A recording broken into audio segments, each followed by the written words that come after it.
And that's the essence of Jeremy. Yeah. 6.7 off the toilet.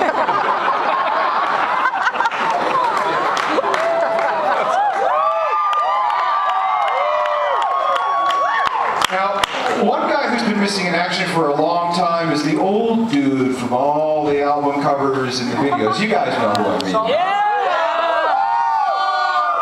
Now for those who don't know, explain who this guy is, why he has a history with the band, and why he's back.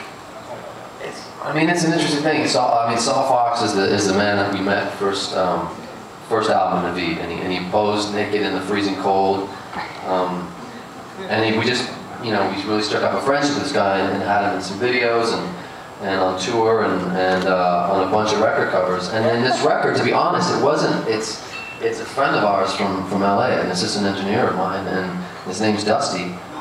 But whatever happened within the photo shoot and then defining the artwork, he ends up looking like Saul. And everyone thinks that, but it's actually, you know, it's a kind of great serendipitous thing that happened, I guess, because it's kind of cool, because the record is a return to, you know, kind of our older stuff, I think. We've been collecting questions from people all over the world via Twitter and email over the last couple of days. You ready for some of these? Yeah. Okay. All the way from Aurora? Here's a question from Whiteness09. Oh, wait till you hear some of these names. How much impact did being independent have on the making of Burn Burn compared to the other albums? You know, you would think it would just be kind of subconscious as a musician and an artist, because we've always had control, really, over what we do. But there's something to be said for owning the masters when you're making music. And there's a lot of parallels.